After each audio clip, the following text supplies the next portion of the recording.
श्री कृष्ण जी कहते हैं कि औरतों का वह कौन सा अंग है जिसे पति को बेशर्म होकर दबाना और चूसना चाहिए, जिससे मनुष्य कभी गरीब नहीं रहेगा, उसकी आर्थिक स्थिति में सुधार होगा। प्रिय दर्शकों, इस बात को एक कथा के माध्यम से जानते हैं, लेकिन इस कथा की शुरुआत करने से पहले आप हमारे चैनल पर नए हैं तो हमारे चैनल को सब्सक्राइब जरूर करें और वीडियो को अंत तक जरूर देखें, क्योंकि अधूरा ज्ञान हानिकारक होता है।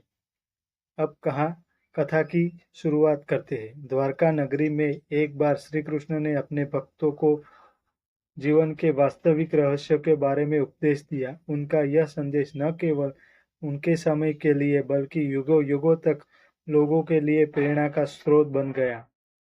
यह कथा एक भक्त दंपति की है जो गरीबी और संघर्ष में रहते हुए श्री कृष्ण से मार्गदर्शन पाते हैं और अपने जीवन को आनंदमय और समृद्ध बनाते हैं। मथुरा से 30 कोस दूर एक छोटे से गांव में सोमदत्त और सुमति नाम का एक गरीब दंपति रहता था। सोमदत्त ईमानदार किसान था, परंतु लगातार खराब फसल के कारण उनका जीवन कठिनाइयों से भर गया था।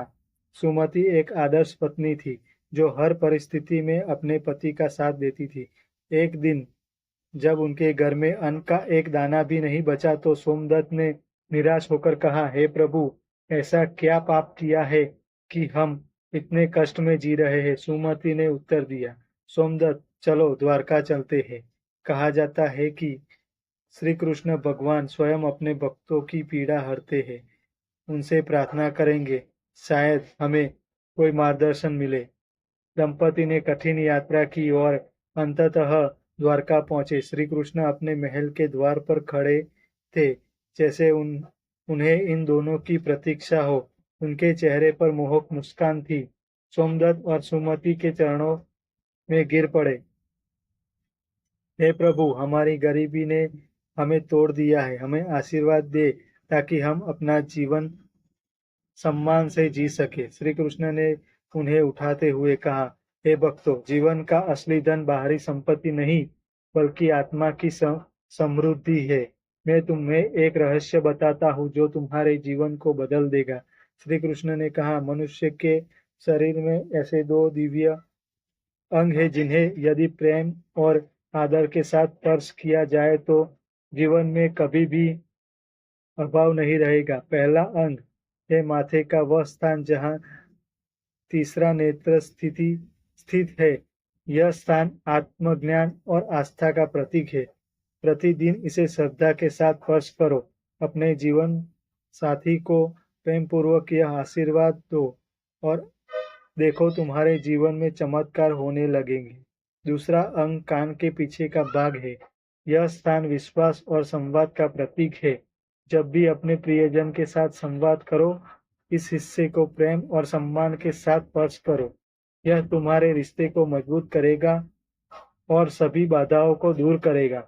सोमदत्त ने जिज्ञासा पूर्वक पूछा, प्रभु, क्या यह सच हमारे जीवन को बदल देगा?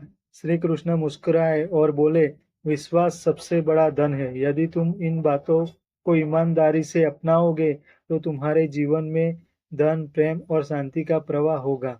दंपति ने श्री कृष्ण के उपदेश को आत्मसात कर लिया। वे गांव लौटे और रोज सुबह माथे पर तिलक लगाकर आत्मज्ञान के प्रतीक स्थान को छूते और एक दूसरे को आशीर्वाद देते। जब भी वे किसी समस्या का समाधान खोजने बैठते, वे एक दूसरे के कान के पीछे के हिस्से को स्पर्श कर विश्वास व्यक्त करते। धीरे धीरे उनकी फसल अच्छी होने लगी। गांव में उनकी ईमानदारी की चर्चा होने लगी और लोग उनकी मदद के लिए आगे आने लगे। कुछ वर्षों में सोमदत्त और सुमति का घर धन धान्य से भर गया। दंपति ने महसूस किया कि यह केवल श्री कृष्ण के रहस्यमय उपदेश का परिणाम था। उन्होंने गांव के सभी लोगों को यह संदेश दिया, प्रेम, विश्वास और आत्मज्ञान ही असली धन है। यदि हम अपने प्रियजनों को आदर और प्रेम देंगे तो हमारे जीवन में कभी भी अभाव नहीं रहेगा। धीरे धीरे पूरा गांव इस उपदेश को अपनाने लगा। द्वेष और गरीबी का अंत हो गया। श्री कृष्ण के इस दिव्य संदेश ने पूरे क्षेत्र में सुख और शांति फैला दी। यह कथा इस बात का प्रतीक है कि बाहरी संपत्ति से अधिक महत्वपूर्ण है आंतरिक मूल्य, विश्वास और प्रेम। श्री कृष्ण का उपदेश हमें सिखाता है कि हमारे जीवन को छोटे छोटे व्यवहार और आदतें कैसे हमारे भाग्य को बदल सकती है। श्री कृष्ण की बातों पर आस्था रखने वाले सोमदत्त और सुमति का जीवन न केवल बदल गया बल्कि उन्होंने पूरे समाज को प्रेम और विश्वास का संदेश दिया। यह श्री कृष्ण की लीला का वास्तविक उपदेश है। यह कथा दिखाती है कि सच्चा धन हमारे भीतर छुपा हुआ है और अगर हम इसे पहचानेंगे तो जीवन में सभी कभी अभाव नहीं रहेगा। प्रिय दर्शकों, आपको यह कहानी कैसी लगी कमेंट करके जरूर बताएं और ऐसी ही मजेदार कहानियां सुनने के लिए हमारे चैनल को सब्सक्राइब जरूर करें। धन्यवाद।